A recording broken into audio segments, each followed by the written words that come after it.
Deus é bom e Deus tem para nós, seus filhos, o melhor. Amém? Abra comigo sua Bíblia em 1 Timóteo, capítulo 6. Hoje deveria ser o Adonai pregando, mas ele viajou, teve um problema, precisou viajar, e aí eu assumi o lugar dele. Timóteo capítulo 6, versículo 6, nós vamos ler até o versículo 19.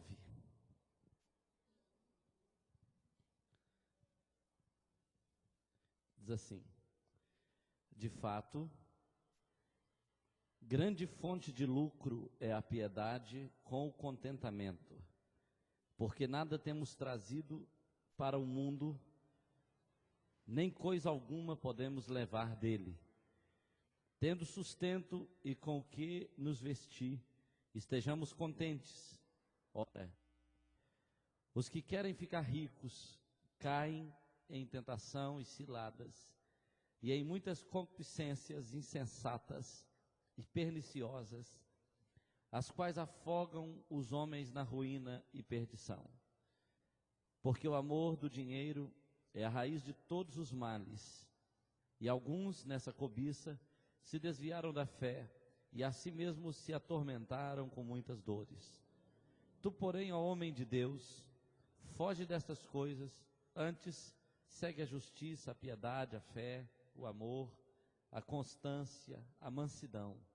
Combate o bom combate da fé, toma posse da vida eterna, para a qual também foste chamado, e de que fizeste a boa confissão perante muitas testemunhas.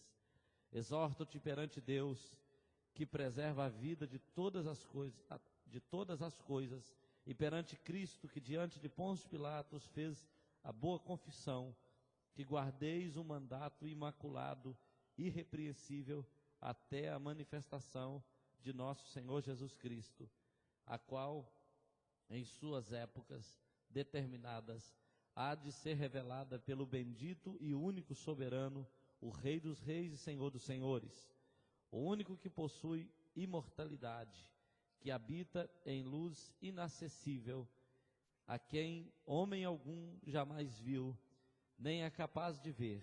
A ele honra e poder eterno. Amém. Exorta aos ricos do presente século, que não sejam orgulhosos, nem depositem a sua esperança na instabilidade da riqueza, mas em Deus, que tudo nos proporciona ricamente para nosso aprazimento. Que pratiquem o bem, sejam ricos de boas obras, generosos em dar e prontos a repartir, que acumuleis para si mesmos tesouros sólido fundamento para o futuro, a fim de se apoderarem da verdadeira vida. Amém. Quando a gente lê um texto como esse, pode ser que a gente fique em crise em relação a todo o contexto presente sobre fé para adquirir riquezas. Não é verdade?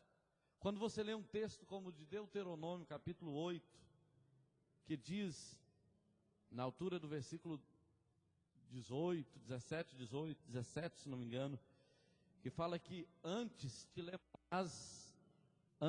te lembrarás do Senhor teu Deus, porque é Ele que te dá poder para adquirires riquezas.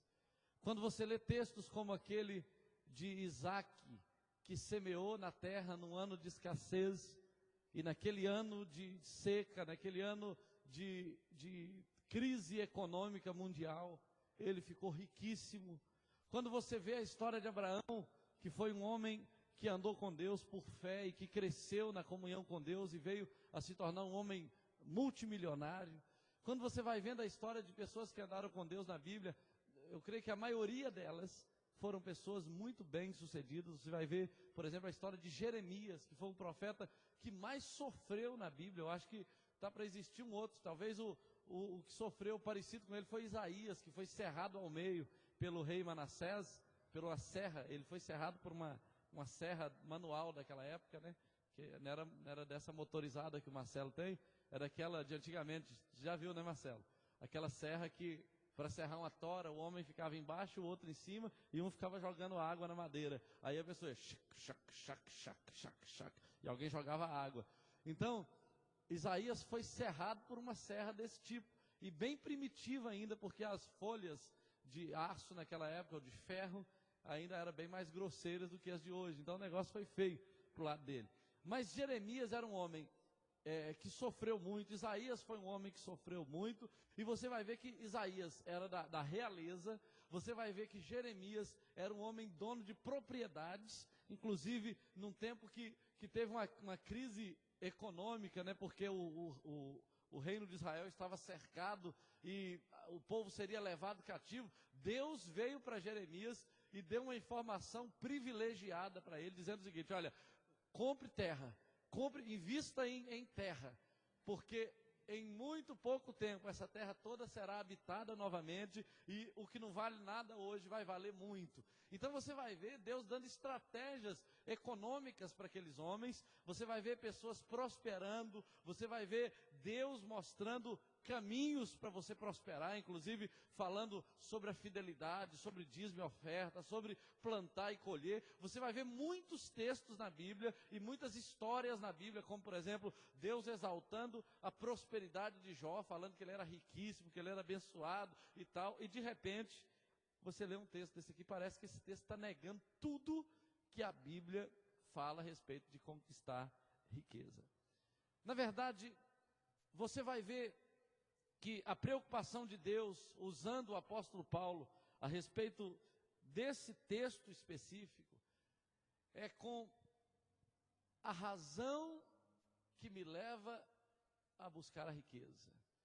Ele quer que eu saiba onde está o meu coração quando se trata de riqueza. Qual é a influência que a riqueza vai exercer sobre mim? Ou qual é a postura que eu devo ter se porventura eu me tornar rico? Onde eu devo estar? Qual deve ser o meu comportamento se eu vier a enriquecer? Porque você sabe que o maior problema das pessoas não é a escassez. É muito fácil a pessoa ficar gente boa quando está pobre, né? A pessoa se importar com a necessidade do outro quando está passando necessidade, a pessoa se sensibilizar e admirar a avareza, a arrogância dos ricos quando ele não tem nada. Mas quando ele começa a ficar bem, o apóstolo Paulo falou o seguinte, lá em Filipenses, que ele sabia estar contente tanto em abundância, em fartura, quanto em escassez. Ficar contente em escassez é mais fácil do que em abundância, porque normalmente a pessoa, quando ela tem muito, às vezes ela tem muita preocupação, muita coisa que a suga diariamente, e aí ela acaba se perdendo nisso tudo. Então Deus fala assim, olha, você quer ficar rico? Você pode ficar rico, mas existe um caminho para você ficar rico sem perder o relacionamento com Deus. Existe um caminho para você conquistar a riqueza sem que a riqueza te conquiste. Existe uma forma de você servir a Deus apesar de ser rico. Existe uma maneira de você manter aliança com Deus até se vier a prosperar. Mas aí ele vai nos dar alguns fundamentos.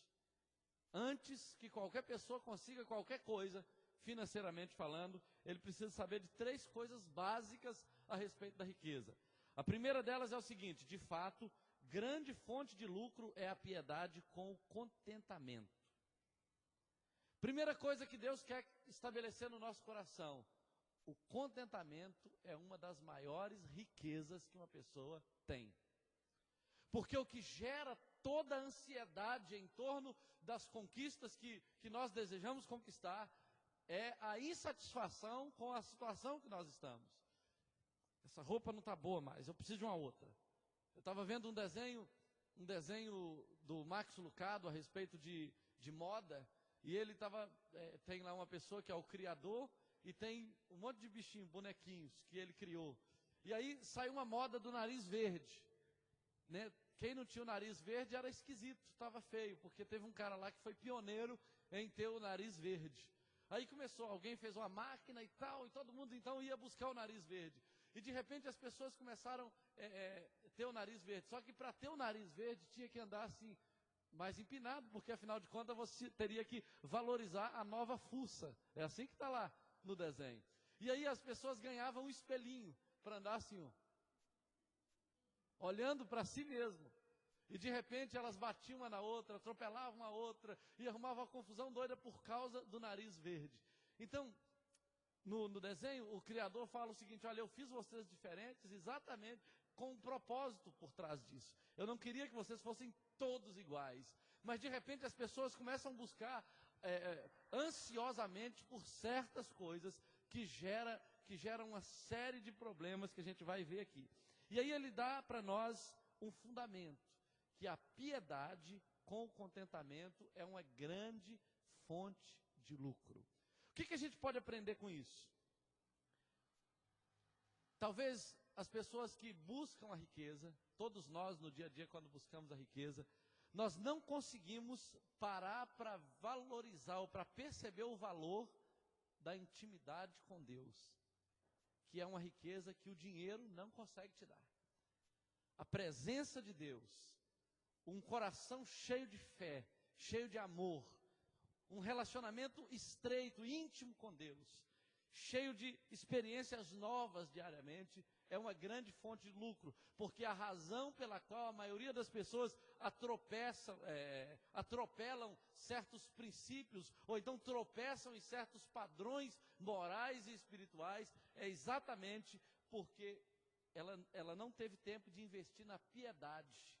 Ela não teve tempo de investir no relacionamento com Deus. Quando você estuda, por exemplo, o livro de Provérbios, lá nos capítulos 2, 3, 4, até o 6, se não me engano, você vai ver lá a Bíblia falando a respeito da sabedoria. O texto fala o seguinte: se vocês me buscarem como buscam a prata e o ouro, como buscam a tesouros escondidos, riquezas e honras virão a ti. Na verdade, quando nós nos enchemos de Deus, de fé, de visão, de repente Deus pode nos conduzir àquilo que nós estamos tentando com muita força e não estamos conseguindo.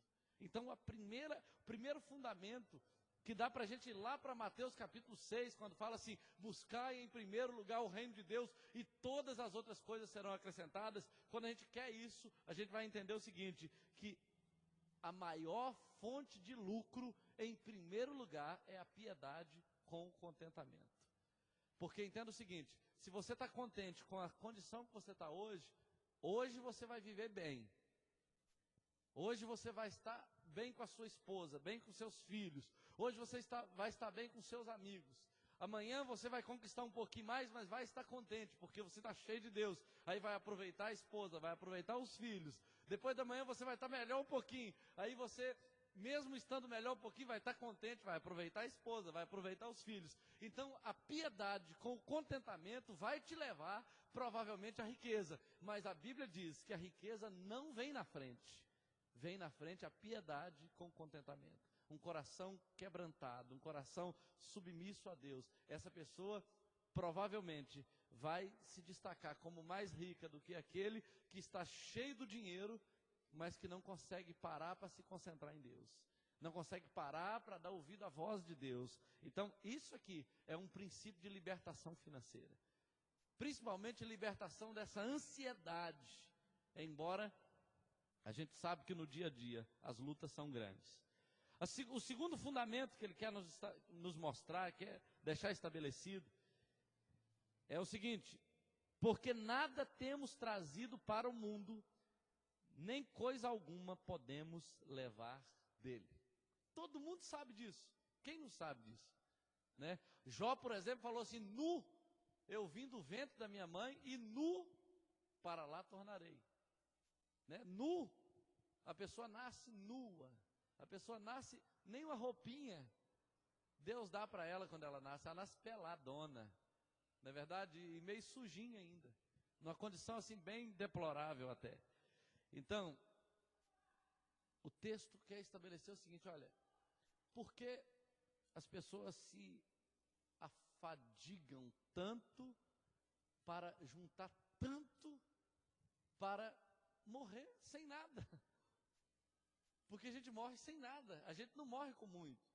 Quem não quer prosperar? Eu quero prosperar, você também quer prosperar. Eu quero ter, mas para que eu quero ter? Para deixar para os filhos, tudo bem. E os filhos vão fazer o que com isso? Vão aumentar também. E por que eles vão fazer isso? Para deixar para os filhos dele. E aí vai ser assim. Mas esse não é o maior objetivo da nossa existência. Isso tem que ser uma consequência da nossa qualidade de vida e não a razão da nossa qualidade de vida. Então, se eu vou voltar nu para a terra, se eu vou voltar nu para o cemitério, se em algum momento da minha vida, quando eu morrer, eu não terei condição de levar nada, inclusive, por mais que a minha família me ame, ela não vai colocar nada, provavelmente até a minha aliança, eles vão tirar, né? Eu acho que tira a aliança, né? Não tira? Até a aliança eles vão tirar. Se eu tiver alguma coisa de ouro na boca, eles vão tirar da minha boca, com toda certeza. Se eu tiver algum órgão bom, é provável que alguém tire também meu órgão bom, nem com meu órgão eu vou poder ir para o cemitério. Então a Bíblia fala assim, olha, talvez vocês estão se torturando demais em busca de algo que não poderá subir com vocês na eternidade. Esse é um segundo fundamento importante para quem deseja ficar rico. Saiba do seguinte, não importa quanto você consiga acumular em sua vida, tudo vai ficar para quem não teve o menor trabalho de conseguir aquilo. Normalmente vai ficar para um genro, vai ficar para uma nora, vai ficar para um futuro marido da esposa, ou futura esposa. Na prática é isso que a Bíblia está dizendo. Concorda comigo ou não? É gente que não tem nada a ver. Às vezes é um colega do seu filho ou da sua filha que vai sentar com ele numa mesa de cerveja para beber, porque talvez se a pessoa não conhece a Deus, ela vai gastar seu dinheiro ou na droga, ou na bebida, ou em qualquer lugar que seja, ou talvez de outras maneiras, talvez menos dolosas, mas o dinheiro vai embora por pessoas que não tiveram o menor trabalho de ganhá-lo. O menor trabalho de ganhar. Eu sei que existem pessoas, queridos, que passam anos da sua vida juntando para ter uma velhice tranquila. Aí quando fica velho, morre, né? Aí ele percebe que ele não aproveitou nada, ele não fez uma viagem internacional, nem intermunicipal talvez, não é verdade? Não chegou a trocar nem de bicicleta, ou nem de carro. Não tem gente assim, que não vive, que não come uma pizza porque tem que guardar, que não paga um plano de saúde porque tem que guardar, que não vai visitar um parente que mora distante, que tem 50 anos que não vê porque tem que guardar um pouquinho, porque não sabe o que vai acontecer no futuro. E sabe o que acontece? Ele passa uma vida miserável sendo rico. E o texto fala assim, olha, não se iluda, no lugar para onde você vai sem nada. E tudo que você ganha aqui na terra não vai te ajudar, não vai melhorar o seu estado no lugar para onde você vai. Lá você vai chegar tão pobre quanto você já era aqui, mesmo tendo muito dinheiro. Terceiro fundamento importante. Tendo sustento e com o que nos vestir, estejamos contentes. Que é isso, pastor? Isso é pouco demais. Presta atenção numa coisa. Ninguém precisa mais do que isso para viver. A gente precisa mais do que isso para ter mais coisas. Não é verdade? Mas pensa bem, se você tiver comida e vestimenta, vamos pensar no seguinte, onde morar também, né? Paulo esqueceu da moradia. Né? Ou se ele não esqueceu, eu penso que talvez nem a moradia seja tão importante, porque se você estiver comendo e bem vestido, dá até para passar a noite debaixo da ponte, se precisar. Né? Ou na casa de um amigo, de um parente, na marquise da igreja. Mas o difícil é ficar sem comer e sem vestir. Imagina você passando frio, numa noite fria de Viçosa, sem um casaco. Ou você com uma roupa só, não dá nem para tirar essa roupa para lavar. Ou se tirar para lavar, tem que ficar escondendo atrás da bananeira até que apareça, até que o sol seque a roupa. Então, isso é uma situação muito extrema. Paulo fala o seguinte, olha, para uma pessoa conseguir viver na terra, comer e vestir é o básico. Hoje a gente sabe que o básico é comer, vestir, estudar, condição de se locomover, condição de moradia, é o básico, é o básico. Mas o que Paulo ou o Espírito Santo está querendo nos mostrar é o seguinte, todos nós queremos muito mais do que isso, e podemos ter muito mais do que isso, mas o que precisamos para viver é muito pouco. Concorda comigo? A gente não precisa de muito pouco para viver? Precisa ou não precisa? Você sabia que a maioria dos 190 e poucos milhões de habitantes do Brasil vivem com R$500, R$545 por mês? Não estou dizendo que eles estão melhores do que nós. Mas entenda uma coisa, tem pais aí, o meu pai, por exemplo, nos criou 5 filhos, fora os 4 que morreram.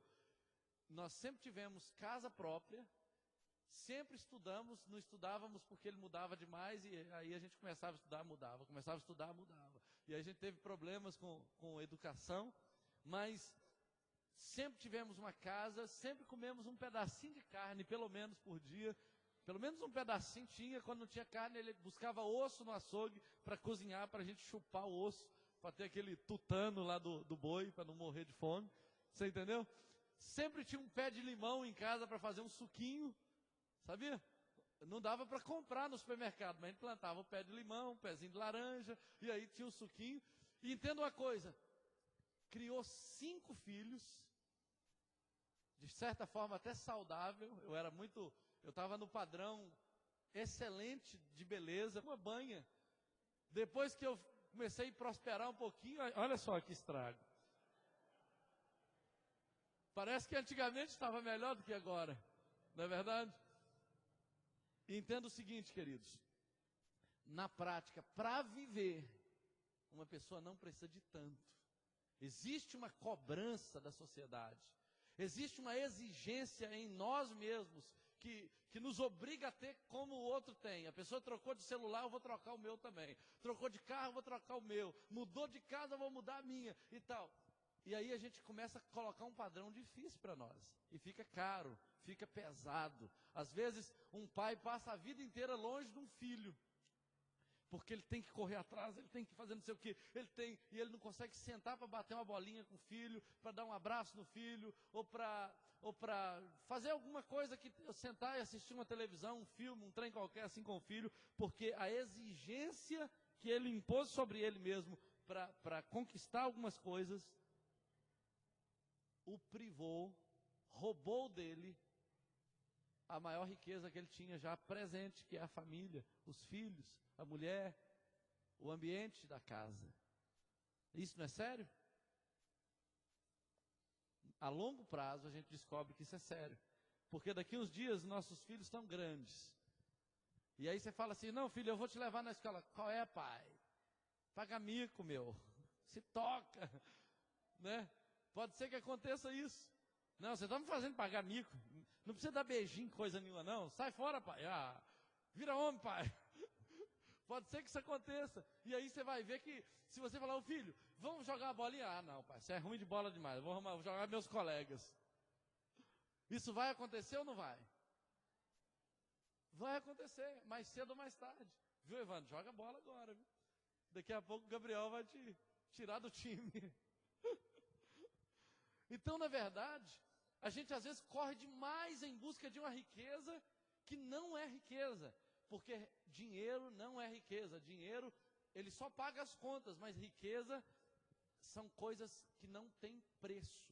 Imagina uma coisa que você não pode comprar. Por exemplo, tem um pai aí na televisão esses dias que eu vi, o filho de 10 anos, você estava lá, né? A gente viu naquele horário lá do café. Um menino de 10 anos foi jogar bola, voltou da escola, aí deu um problema respiratório, foi para o hospital, estava com um problema de coração, morreu assim que chegou no hospital. O pai levou só para ver como é que estava o negócio, e aí de repente o menino já voltou morto.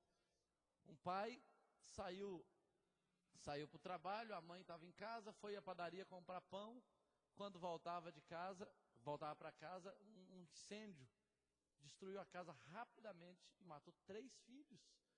O pai ficou desesperado.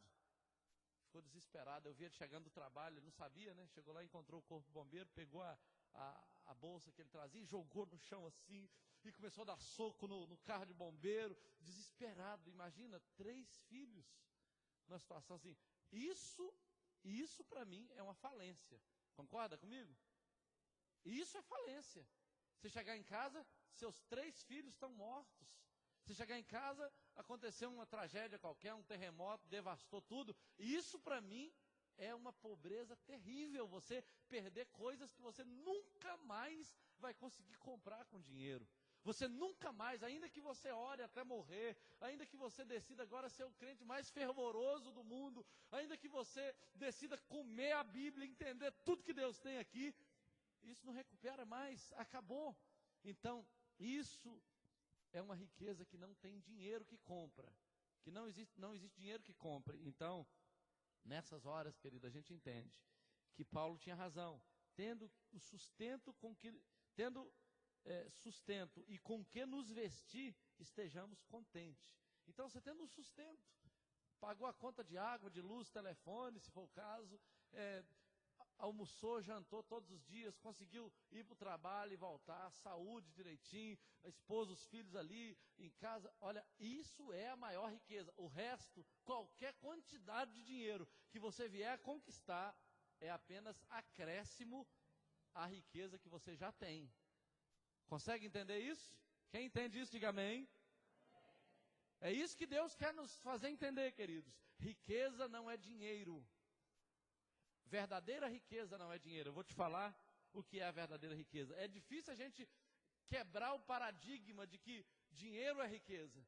Porque a gente pensa que porque com dinheiro você compra, com dinheiro você é honrado, com dinheiro as pessoas até beijam seus pés. Mas você descobre que isso não é riqueza, porque quando você não tem o dinheiro, as pessoas que beijavam seus pés vão falar mal dos seus pés, vão dizer que seu pé fede, né? E não fedia antes. Por que não? Porque o dinheiro escondia o mau cheiro. Então veja bem, versículo 9 estabelece um paradoxo, que eu chamaria de paradoxo da riqueza. Porque todos pensam que se tiver mais, vai ser mais feliz, né? E o paradoxo da riqueza está no versículo 9 e 10, que diz assim: ora, os que querem ficar ricos caem em tentação e cilada e em muitas concupiscências insensatas e perniciosas, as quais afogam os homens na ruína e perdição, porque o amor do dinheiro é a raiz de todos os males, e alguns nessas cobiças se desviaram da fé e a si mesmos se atormentaram com muitas dores. Esse texto está dizendo para nós que ser rico é pecado? Não. Eu vou te falar depois como é que é o processo de uma pessoa que quer ficar rica. Mas esse texto está mostrando o seguinte: a pessoa que está correndo atrás da riqueza como prioridade da sua vida é a pessoa mais suscetível a ciladas, concupiscências, ruína e perdição e etc. Por quê? Porque quando você está querendo muito uma coisa, quando você está lutando muito por algo que se tornou a prioridade em você, algumas vezes você tem que negociar alguns princípios, alguns valores. Algumas vezes você tem que abortar alguma aliança que você fez com Deus. Algumas vezes você tem que se vender para aquela conquista que você quer. E aí o texto fala o seguinte, que a razão da ruína de uma pessoa que quer a riqueza, em primeiro lugar, é que ela está amando o dinheiro. E o amor ao dinheiro, o amor do dinheiro, como está aqui, é a raiz de todos os males. O desafio é você conseguir ficar rico sem amar o dinheiro. É fácil isso? Você conhece alguém que não ama o dinheiro? Você conhece alguém que ganhou muito dinheiro e continua não amando o dinheiro? Que não dá valor nenhum para o dinheiro? Você conhece alguém? É muito raro você conhecer alguma pessoa que não dá valor ao dinheiro. Existem pessoas que, por causa de uma quantidade de dinheiro, ela perde a amizade. Ela fala que vai matar, ela odeia a pessoa. Por quê? Porque vamos que eu ame o Evandro, ou amo uma pessoa qualquer, que o Luciano, a Valéria, qualquer pessoa. Aí, um desses aí começou a me dever uma quantidade de dinheiro. E ele assumiu um compromisso, ele tem obrigação de pagar, porque ele assumiu o compromisso. Mas por alguma razão ele não conseguiu pagar. Ou é a pessoa que me deve não conseguiu pagar. A minha postura em relação a essa pessoa muda completamente. A amizade acaba. Acaba ou não acaba? Acaba. Acaba a amizade. Aí eu começo a falar coisas que eu não falaria antes, quando a gente era amigo. Eu começo a ofender a pessoa, eu começo a destratar a pessoa, daí a pouco o negócio esquenta e eu falo, olha, se não pagar vai ficar feio. Eu soube de gente que morreu aqui por causa de R$5. R$5, é claro que é para o tráfico. É claro que no meio de uma paranoia dessa aí, o cara arranca a arma e dá um tiro, tudo bem, mas por causa do dinheiro as pessoas matam, não importa o valor. A questão é o amor que a pessoa tem pelo valor, pelo dinheiro. Você entende? Então o texto fala o seguinte, olha, você que quer ficar rico tem que conseguir se tornar rico sem amar o dinheiro. E existe uma maneira de fazer isso aqui na Bíblia. O desafio de Deus é que eu consiga prosperar o máximo que eu puder, mas continue amando só a Ele. Esse que é o desafio. Continue servindo só a Ele. E uma evidência, querido, que o nosso coração muda é quando eu não consigo parar para Deus. Não tem tempo para orar, não consigo ler a Bíblia, não consigo cumprir meus compromissos com Deus. Por quê? Porque eu me tornei escravo do dinheiro. E eu digo o seguinte, o dinheiro é um ótimo servo e um péssimo senhor. Diga comigo, o dinheiro é um ótimo servo e um péssimo patrão. Nunca esqueça disso. Se você começar a servir o dinheiro, ele vai acabar com você. Ele vai destruir completamente a sua vida. Então o texto fala, alguns nessa cobiça se desviaram da fé e a si mesmos se atormentaram com muitas dores. Vamos pensar num exemplo bíblico sobre essa questão. A Bíblia conta a história de um homem muito rico que era leproso. Quem era esse homem? Quem se lembra? Naamã. Ele era um alto general do exército sírio. Ele era um homem de muito conceito diante do seu senhor. Ele era um homem que tinha sucesso na sua carreira militar. Ele entrava, invadia países, nações e conquistava e ia aumentando a riqueza do seu país. Era um homem que tinha grande êxito no seu trabalho.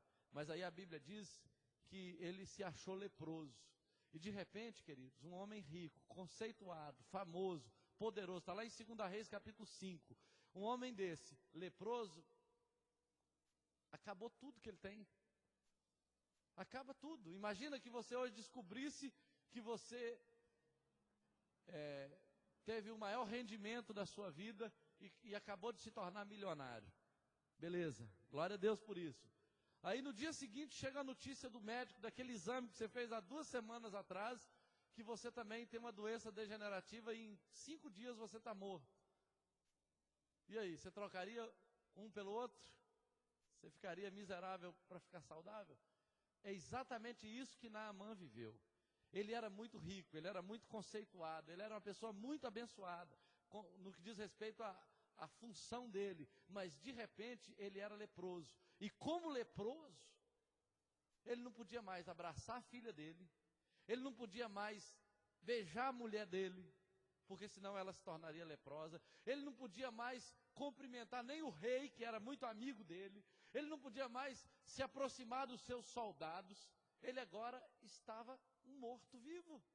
Estava isolado socialmente, estava morrendo aos poucos, porque a lepra vai te comendo por dentro e de repente aquilo começa a aparecer na testa, começa a aparecer para tudo que é lugar e de repente você não pode mais se relacionar com ninguém. Então esse homem sabia, olha, era uma questão de dias e tudo que eu sou vai acabar. Esse homem então pegou aquelas reservas que ele tinha na conta bancária dele. Ele pegou o dinheiro que ele tinha, ele pegou a prata e o ouro, ele pegou roupas bonitas que ele tinha, roupas de festa, ele pegou tudo que ele tinha assim, de valor, coisa preciosa, coisa que se o rei ou se o profeta trabalhasse o resto da vida, ele nunca ia conseguir. Juntou, colocou tudo no animal dele, juntou uma comitiva e foi para a casa do rei, com carta do seu rei e tudo. E chega lá, o rei rasga as vestes e fala assim: olha, eu não tenho poder para mudar a sua história, eu não tenho recursos para resolver o seu problema, o seu caso aqui em Israel também é incurável, você realmente vai morrer com isso. E aí, o profeta Eliseu fica sabendo, e fala o seguinte: olha, fala com esse homem aí, que tem Deus em Israel, manda ele vir a mim. E aí, a Bíblia diz que ele veio a Eliseu, Eliseu deu um comando para ele, esse homem foi curado, rapidamente curado, e foi embora. Antes de ir embora, ele pegou tudo que tinha, o ouro, a prata, pegou as roupas bonitas e falou assim: ó, isso aqui é um presentinho para você. Imagina que o profeta estivesse construindo um templo, e chega um Naamã desse, com tanto ouro, com tanta prata, eu ia falar: gente, é a provisão de Deus para nós. Só que Eliseu entendeu o seguinte: a riqueza de um leproso é a sua própria lepra. A confiança dele estava naquilo, e ele não podia receber aquela riqueza naquele momento. E aí, ele falou: não, você pode voltar para casa com a sua riqueza, você pode voltar para casa com as suas vestes bonitas, pode voltar para casa com tudo que você tem, porque nós não vamos aceitar isso. E ele então agradeceu, pegou um pouquinho de terra de Israel e foi embora para a casa dele. Só que o servo de Eliseu, ele não aceitou isso. Ele falou assim: olha, gente, é um absurdo, eu estou aqui ralando ao lado do profeta Eliseu, eu sou aqui servo de profeta não é nada, eu não ganho dinheiro, eu não sou famoso, ninguém me procura, ninguém fala meu nome por aí, e além do mais, vem uma riqueza dessa para melhorar a nossa condição, e o profeta não aceita. Eu não aceito, isso é um absurdo. Aí o profeta descuidou, ele partiu atrás do Naamã, e falou assim: ô seu Naamã, espera aí só um pouquinho, por favor. Pois não, é que o profeta resolveu, você pode mandar umas roupinhas aí dessas bonitas, um pouquinho de ouro também e tal, porque afinal de contas ninguém é de ferro, né? Manda aí para nós. E aí o Naamã, mais que depressa, se livrou daquilo e deu para ele. Só que quando Geazi chega na casa do profeta, a Bíblia diz que Eliseu falou o seguinte: olha, você acha que o meu espírito não foi com você, quando você saiu igual um louco, correndo atrás daquele Naamã, em busca do dinheiro dele, em busca da roupa dele? Saiba de uma coisa: a lepra que estava nele está em você agora, e em toda a sua descendência. Olha só, na verdade, é isso aqui que a Bíblia está falando. Aqueles que amam muito dinheiro e saem desesperadamente com todas as concupiscências, com todas as ciladas que o dinheiro pode trazer a você. Você sai atrás disso, você pode correr o risco de ser atormentado com muitas dores. Com muitas dores. Porque a riqueza, a Bíblia diz que a riqueza de um homem não consiste nos bens que ele conquistou. Nós vamos ver isso. Então veja bem, qual é o padrão correto? Se não é correto amar o dinheiro, se não é correto colocar a riqueza em primeiro lugar, se não é correto inverter essa ordem de prioridades, qual é a prioridade correta? Olha só o que o texto fala no versículo 11. Tu, porém, ó homem de Deus. Quem aqui é homem de Deus e mulher de Deus? Só para eu saber. Amém. Então é com todos vocês que a Bíblia está falando. Tu, porém, ó homem de Deus, foge dessas coisas. De quê, pastor? De ficar rico? Não. De amar o dinheiro. Foge dessas coisas. Antes, segue a justiça, a piedade, a fé, o amor, a constância, a mansidão. Combate o bom combate da fé. Toma posse da vida eterna, para a qual também foste chamado, e de que fizeste boa confissão perante muitas testemunhas. Exorto-te perante Deus, que preserva a vida de todas as coisas, e perante Cristo Jesus, que diante de Pôncio Pilatos fez boa confissão, que guardes o mandato imaculado, irrepreensível, até a manifestação de nosso Senhor Jesus Cristo. Então, qual é o padrão correto? Qual é a prioridade correta? A prioridade correta é o seguinte: nunca buscar o dinheiro antes das coisas certas. Olha bem, as coisas certas são para um crente. Depois eu vou falar para um empresário, para um funcionário qualquer. Olha só, tu, porém, ó homem de Deus, foge dessas coisas. Antes segue a justiça, a piedade, a fé, o amor, a constância, a mansidão, combate o bom combate da fé, toma posse da vida eterna. A prioridade correta são justiça, piedade, fé, amor, constância. Ou seja, são as coisas do reino de Deus. E como uma pessoa que está precisando de dinheiro hoje vai deixar de procurar o dinheiro e ficar procurando essas coisas? O caminho é o seguinte: você é um empresário, você é um funcionário, você é um profissional de alguma área qualquer, você está indo buscar o dinheiro, então segue a justiça. Primeira coisa, não faça nada injusto, não faça nada errado, porque toda riqueza ilícita trará maldição sobre você. Segue a justiça, faça aquilo que é justo, aquilo que é reto, porque senão essa riqueza vai te atormentar depois. É o que a Bíblia está dizendo. Então segue a justiça, segue a fé, segue a fé. Quando você partir para trabalhar de manhã cedo, na segunda-feira, na terça, na quarta, na quinta, saia crendo o seguinte: olha, Deus, eu confio em Ti. Eu sei que eu não vou precisar de vender a minha honra. Eu sei que eu não vou precisar de negociar meus princípios, meus valores. Eu sei que eu não vou precisar de deixar de orar, de ler a Bíblia, de ser fiel ao Senhor durante essa semana para conseguir o que eu preciso conquistar, porque o Senhor vai me dar tempo para conquistar todas as coisas quando eu colocar o Senhor em primeiro lugar na minha vida. Amém? Esse é o tipo de gente, queridos, que vai poder ficar rico e continuar feliz e em paz. Eu estava lendo a história de um amigo de Billy Graham. Billy Graham foi um dos maiores evangelistas de todos os tempos, provavelmente, né, Toninho? Provavelmente um dos maiores.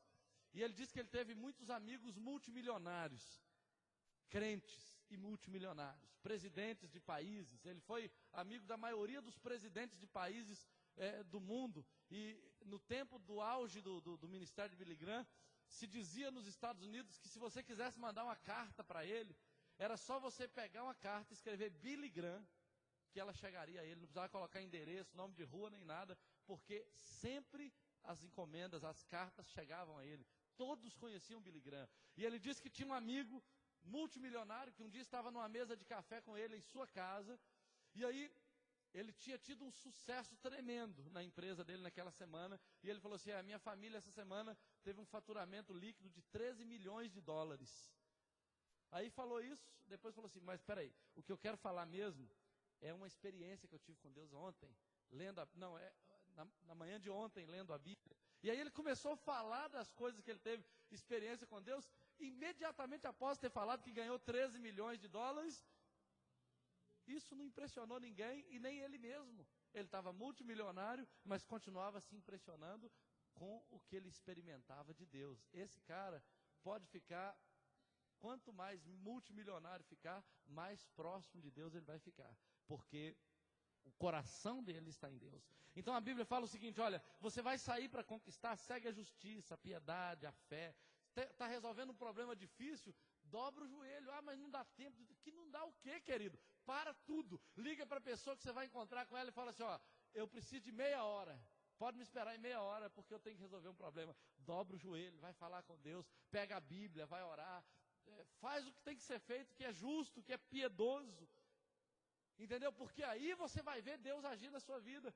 Porque às vezes parece, querido, que a gente sai da igreja depois do culto, e aí começa o dia seguinte de trabalho, como se a gente não fosse crente. Não dá tempo de orar, não dá tempo de ler a Bíblia, não dá tempo de amarrar os demônios. Às vezes você está indo fazer uma negociação, e o diabo está armando uma cilada para tirar tudo que você tem. Se você dobra o joelho e fala: Senhor, eu amarro todos os demônios que estão lá armando para mim, que todo engano de Satanás caia por terra, que eu não seja enganado, que eu não seja passado para trás, que o Senhor me dê sabedoria, não sei o que, não sei o que. Aí você vai chegar lá e vai ver que a porta está aberta, que a sua causa está julgada, que a bênção de Deus está sobre você. Você é uma pessoa rica.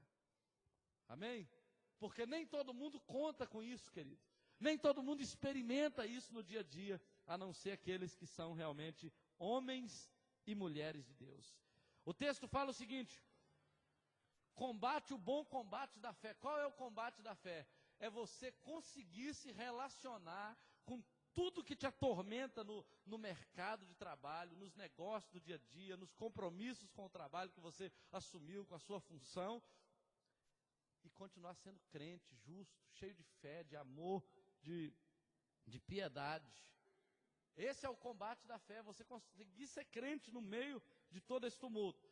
A segunda coisa que ele fala, além de tudo isso, é o seguinte: toma posse da vida eterna, para a qual foste chamado e fizeste boa confissão perante muitas testemunhas. Ou seja, viva lá no dia a dia como se você já estivesse no céu, sentindo a presença de Deus, dando espaço para Deus. Seja realmente crente no dia a dia, no meio de todo tumulto. Exale o amor de Deus, a presença de Deus, a graça de Deus. Use os relacionamentos que você tem para testemunhar de Jesus.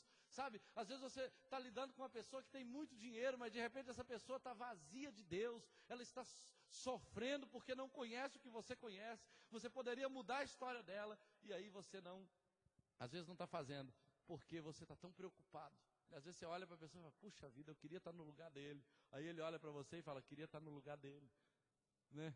Então, a gente precisa conseguir fazer isso. Na prática, a orientação de Deus é o seguinte: em vez de você ficar pensando assim, eu tenho que ganhar dinheiro, eu preciso ganhar dinheiro, eu preciso achar um jeito de ganhar dinheiro, meu Deus, me dá dinheiro, me dá dinheiro. Deus fala assim: faz o que você tem que fazer, porque o dinheiro vai chegar a você. Quem crê que isso acontece? Quando você cumpre suas obrigações, quando você executa seu trabalho com excelência, quando você se preocupa em ser justo, honesto, excelente no que faz, o dinheiro chega ou não chega? Chega. Então Deus fala assim: esquece o dinheiro, faz o trabalho, porque o dinheiro vem. O dinheiro chega. Faz o que tem que ser feito, porque o dinheiro vai chegar na quantidade que você precisa e foi capaz de produzir. Às vezes, queridos, a nossa quantidade de dinheiro é pequena por causa da nossa produção, que é pequena, ou por causa do valor do nosso trabalho, que é barato. Então a gente precisa saber.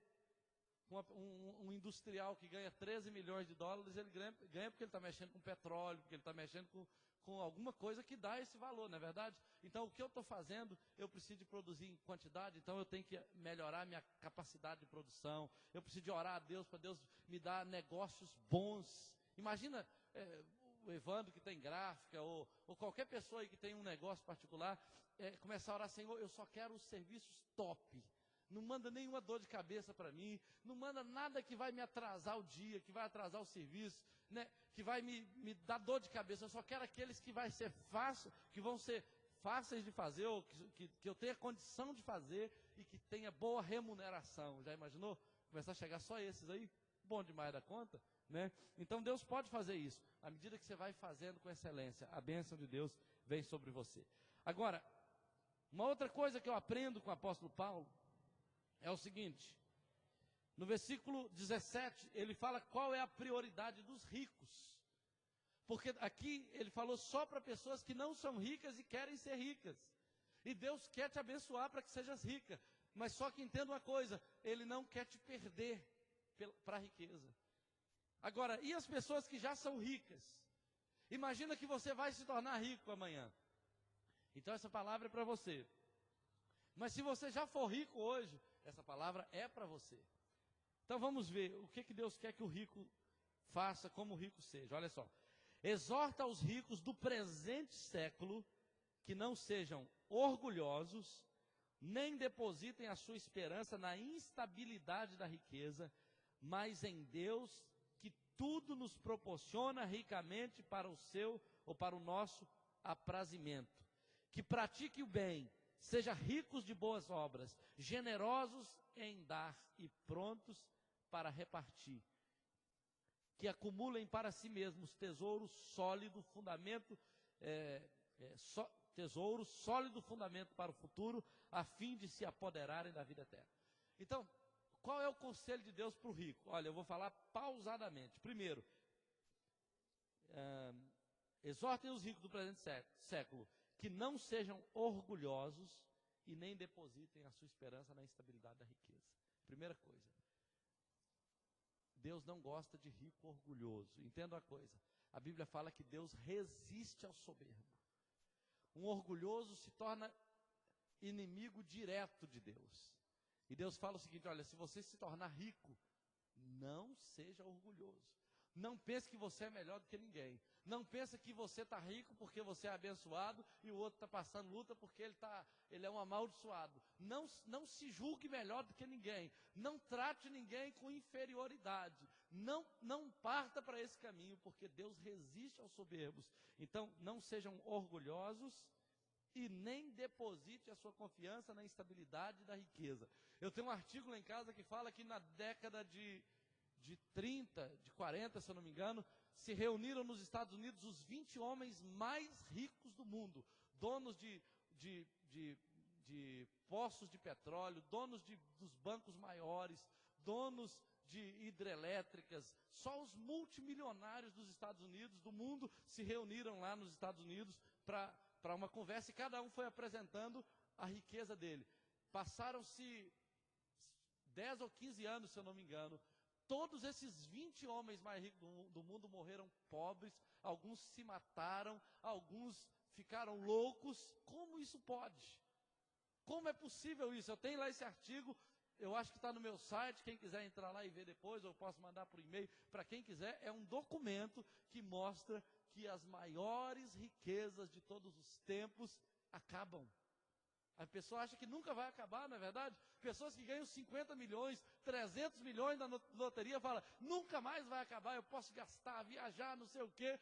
Passa 5 anos, 10 anos, o dinheiro acabou. Como é que acaba? Acaba, queridos. A única coisa que não acaba, a Bíblia diz, a única coisa que não acaba é o amor. O dinheiro acaba, tudo acaba.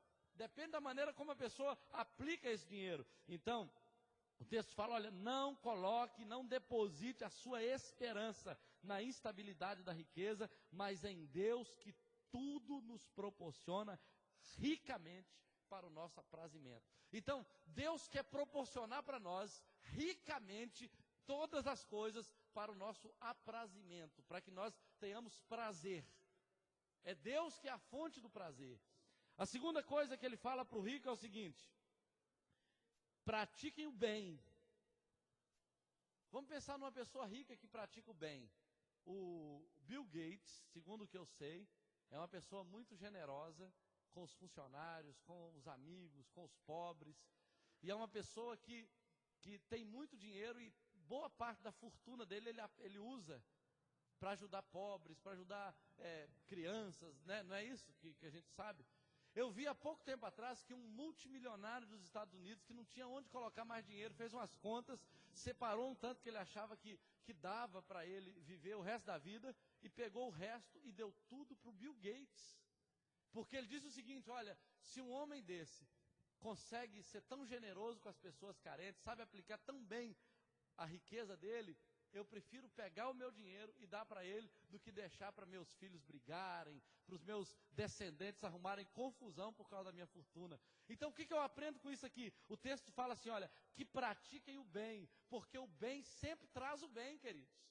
Se você está ajudando pessoas com o que você conseguiu, saiba de uma coisa, de alguma maneira a bênção vai retornar para você.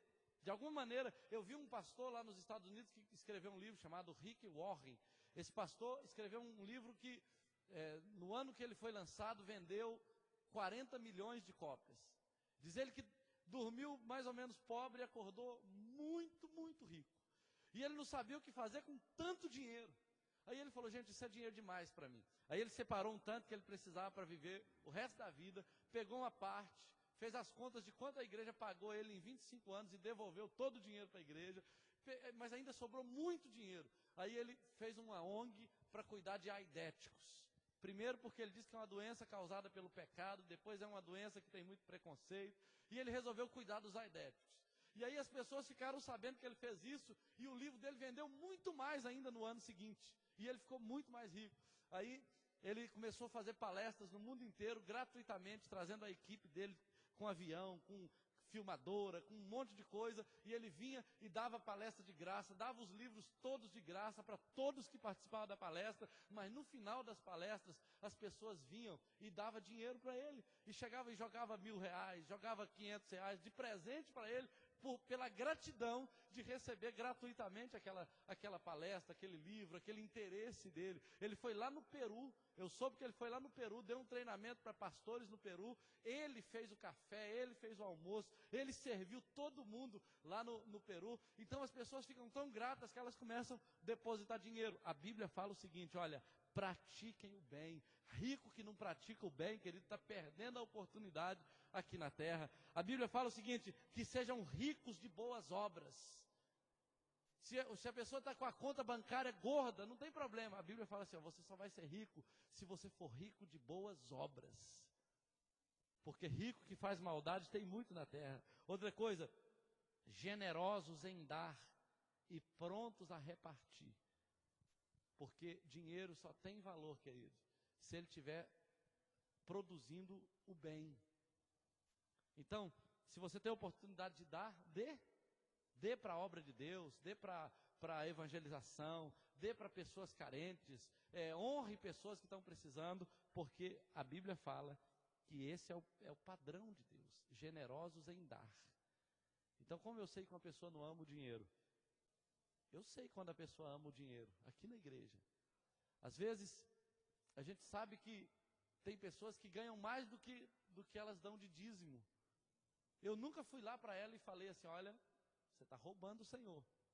Mas Deus sabe que ela está roubando o Senhor. E ela sabe que está roubando o Senhor. Essa pessoa ama o dinheiro. Essa pessoa ama o dinheiro. Há pessoas que não dão dízimo de rendimentos extras, que não são fiéis a Deus, talvez com algum dividendo que teve no final de um período.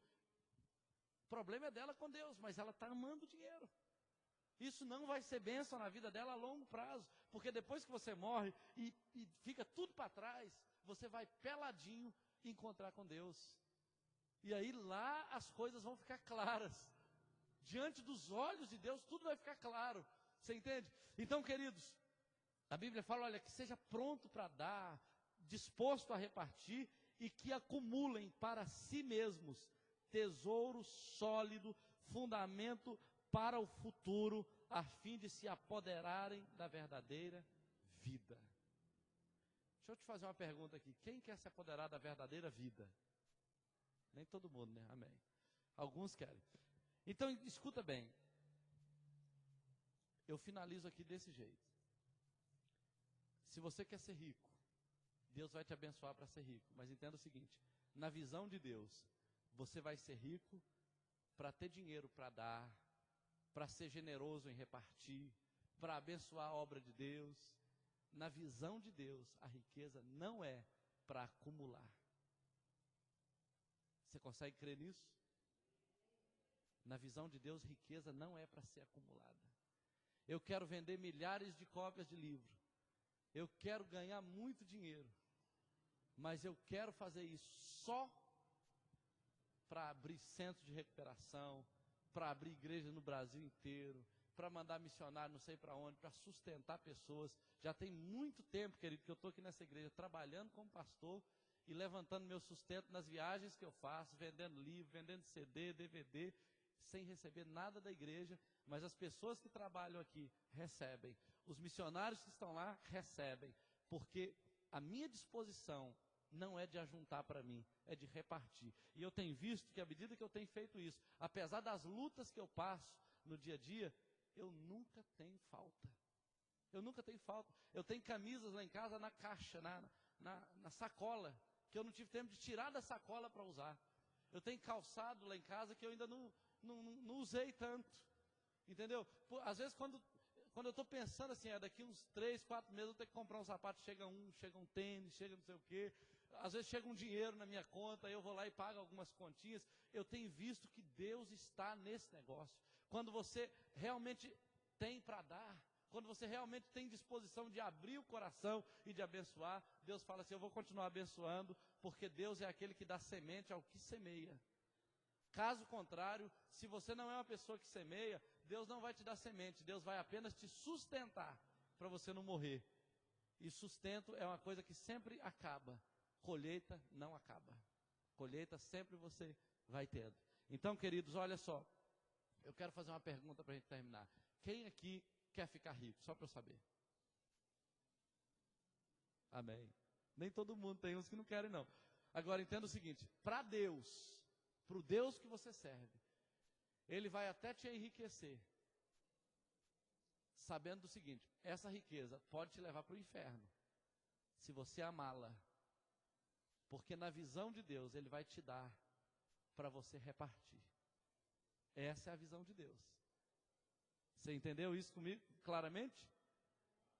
Se você não quiser se atormentar muito para ser rico, pode começar a viver uma vida modesta, dentro da sua, sem muito sacrifício, indo pescar todo final de semana, sem muito estresse, e vai viver feliz o resto da vida. Agora, se você quiser acumular muito, Deus está esperando que isso seja repartido. Essa é a visão de Deus. Amém? Amém. Então nós vamos orar agora. Se nós queremos falar de libertação financeira, nós somos os primeiros a precisar ser libertos do amor ao dinheiro. Porque se você amar Deus, querido, Deus vai te livrar do mal, Deus vai prosperar seu caminho, Deus vai abrir portas para você, vai fazer com que os inimigos que vieram contra você por um caminho, fuja por 7 caminhos, vai te estabelecer na terra. A Bíblia fala lá em Deuteronômio 8, que Ele vai te colocar numa terra que produz ferro e cobre. Está lá em Deuteronômio capítulo 8, e você vai lá na região da Palestina, é isso que você vai ver, não é? Minério de ferro, você vai ver cobre, você vai ver petróleo, você vai ver tudo isso. É a bênção de Deus. Agora, Deus não dá isso para as pessoas ficarem se matando, ficarem humilhando as outras. Quantas pessoas prosperaram, queridos, e nem um telefonema dão para o pai mais. Não é verdade? Para o pai não pedir dinheiro. Não liga mais para aquele irmão que está passando dificuldade, para o irmão não falar, ih rapaz, eu estou precisando dos 50 aí, né? Por quê? Porque ama o dinheiro. Porque ama o dinheiro. Então abra seu coração, porque Deus vai te honrar. Amém?